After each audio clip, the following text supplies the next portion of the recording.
Guys, update tayo. Pinuntahan tayo ng ating kaibigan dito sa gubat ngayon. Kaya pakinggan po ninyo itong emergency na ipinapaabot ng ating kaibigan dahil noong isang araw, ipinapaabot ng ating kaibigan Pizza 8, pasukan.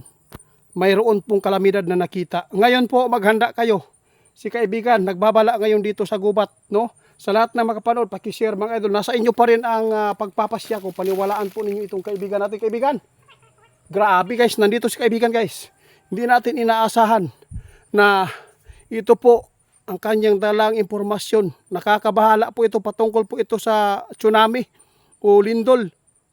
Kaibigan, bakit po? Ano po ba ang nakikita po ninyo na mangyayari na naman po? Kasi nahulaan po ninyo na mayroon pong pangyayari sa pasukan, Pizza 8. Nangyari po yung malakas na lindol. Ano po ba ang posibleng mangyayari pa dito?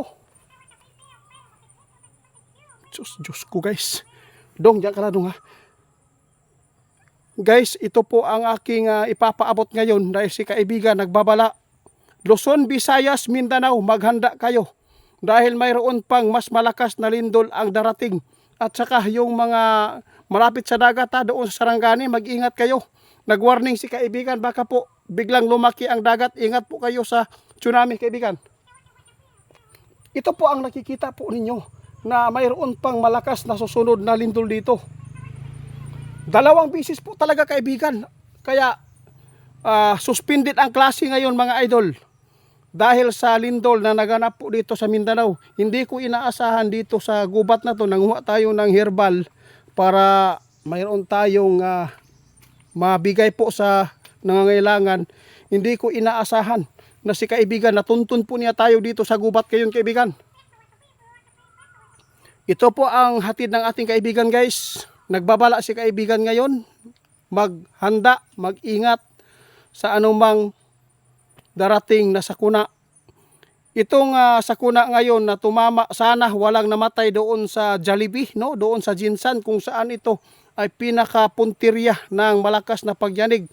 7.8 magnitude, kaibigan. Grabe guys, nag-alala si kaibigan. Luzon, Visayas, ipinapahanda kayo ng ating kaibigan. Dahil sa nakikita po nilang mga impormasyon na susunod pa rin ang mas malakas na pangyayaring lindol. Kaya tandaan po natin, nagbabala po tayo doon kaibigan na mag-ingat po ang pumupunta sa mga building, no? Yung mall, wag po tayo magtagal doon mga idol, lalo na ngayon. 2 beses po ang pagyanig ngayon dito. Kaibigan, wala po bang nangyaring galaw sa ilalim ng lupa ngayon, kaibigan? Guys, tandaan ninyo ha. Ito po ngayon ang delikadong balita ng ating kaibigan, no? Nakuha nilang impormasyon. Wala po daw gumalaw ngayon. Walang gumalaw sa ilalim ng lupa. Ngunit ang dagat, grabe po ang pagbuga sa ilalim. Kaya tandaan po ninyo, hindi po natin alam po yung tsunami, kaibigan. Nag-warning na kayo, di ba? Sige, salamat kaibigan. Yan lang po mga idol ang hinatid ni kaibigan. Maraming salamat kaibigan ha. Wala na si kaibigan mga idol. Pasensya na po kayo.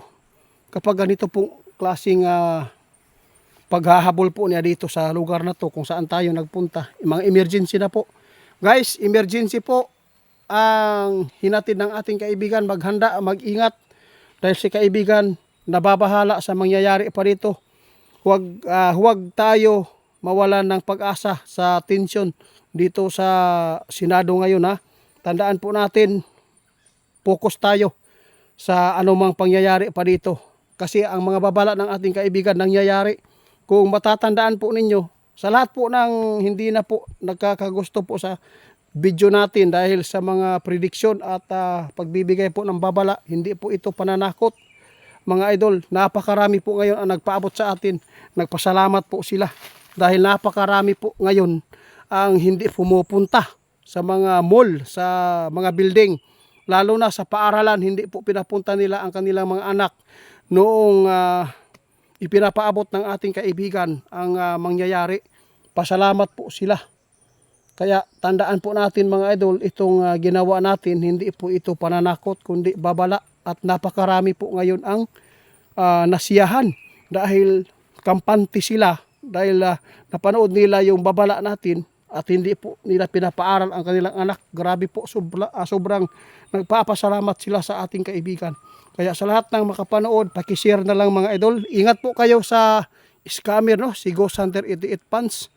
Parang si Ghost Hunter 88 Fans, tiba-tiba po yung views niya ngayon doon sa Facebook dahil ninakaw po niya yung babala ng ating kaibigan sa Pizza 8 ng pasukan, no? Grabe, ninakaw po niya yung video natin, kaya mag-ingat po kayo, baka ma-scam po kayo sa mga order po ninyo. Ngayon guys, uuwi na kami ni Dodong. Grabe si Dodong guys, no? Na amis po siya ngayon dahil pumunta talaga si kaibigan dito. Kaya hanggang dito na lang muna mga idol. Maraming salamat sa inyong lahat. God bless po. Ingat po tayo sa tsunami, sa Kuna. May malakas pa daw dito. Luzon, Visayas, Mindanao na ang pinangalanan ng ating kaibigan. Tingnan po nyo guys, oh, yung gubat dito. Sobrang hirap man ang trabaho natin para makatulong. Maraming salamat.